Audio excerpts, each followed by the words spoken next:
Of stocks जिनमें वो invest करते हैं। और ये हैं आखिरी कुछ टाइप्स उन इन्वेस्टर्स के लिए जो अपने इन्वेस्टमेंट्स सिर्फ कंपनी के साइज, रेपुटेशन और मैग्नीट्यूड के आधार पर जज करते हैं। म्यूचुअल फंड्स को पोर्टफोलियो में अंडरलाइंग कंपनीज के साइज के आधार पर भी क्लासिफाई किया जा सकता है। इन्हीं में से कुछ क्लासिफिकेशंस हैं large cap funds, mid cap funds, small cap funds और मल्टी कैप या फ्लेक्सी कैप फंड्स, जिसमें कैप का मतलब है कैपिटलाइजेशन या मार्केट कैपिटलाइजेशन।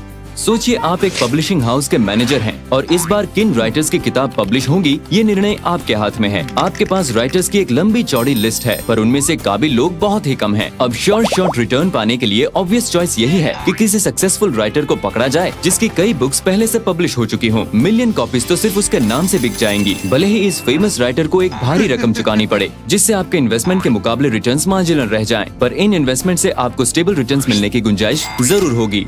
इसी तरह लार्ज मार्केट कैपिटलाइजेशन वाली कंपनीज जो आमतौर पर अपने मार्केट सेगमेंट्स में लीडर्स होती हैं, जिनकी बिजनेस स्टेबिलिटी और लिक्विडिटी हाई होती है, लार्ज कैप कंपनीज कहलाती हैं। इन लार्ज कैप स्टॉक्स में इन्वेस्ट करने वाले इक्विटी फंड्स को लार्ज कैप फंड्स कहते हैं। फिर वही एग्जाम्पल, एक स्मार्ट पब्लिशर होने के नाते आप किसी बेहद टैलेंटेड लगने वाले न्यूकमर की राइटिंग को भी परखना चाह सकते हैं। अब भले ही उसे रेप्यूटेड राइटर होने का फायदा नहीं मिले, लेकिन वो आपको एक रेप्यूटेड राइटर जितना महंगा भी नहीं पड़ेगा। ये आपके लिए ऐसा अवसर है जहां लो कॉस्ट पर उसकी राइटिंग में इन्वेस्ट करके आप उसकी पब्लिकेशंस के हिट होने पर बहुत ज्यादा रिटर्न्स कमा सकते हैं।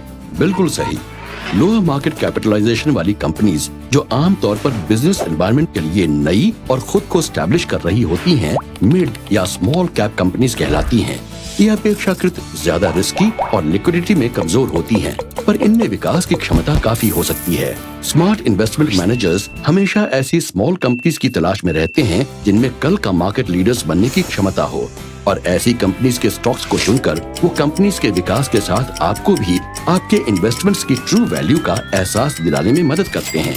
जो इक्विटी फंड्स स्मॉल या मिड कैप स्टॉक्स में इन्वेस्ट करते हैं, उन्हें स्मॉल या मिड कैप फंड्स कहते हैं। जो फंड्स इन तीनों के कॉम्बिनेशन में इन्वेस्ट करते हैं, उन्हें फ्लेक्सी कैप या मल्टी कैप या ऑल कैप फंड्स कहते हैं। जो मार्केट कैप साइज में इन्वेस्ट करते हैं और जिनके पोर्टफोलियो में लार्ज, मिड और स्मॉल कैप स्टॉक्स की पूरी रेंज होती है। और शुद्ध इक्विटी फंड्स के अलावा इक्विटी ओरिएंटेड फंड्स भी होते हैं, जो मुख्य रूप से तो इक्विटीज में इन्वेस्ट करते हैं, पर जिनका एक पोर्शन फिक्स्ड इनकम में भी इन्वेस्टेड होता है। ये बैलेंस्ड फंड्स नाम से मशहूर है, जो करीब 65% इक्विटीज में इन्वेस्ट करते हैं और बाकी फिक्स्ड इनकम में। तो अपने इन्वेस्टमेंट्स को कंपनी के साइज, रेपुटेशन और मैग्नीट्यूड से जज करना डेफिनेटली एक ग्रेट असेसमेंट है, पर थोड़ा ध्यान उस नए रंग रूट की तरफ भी दें जो हो सकता है एक दिन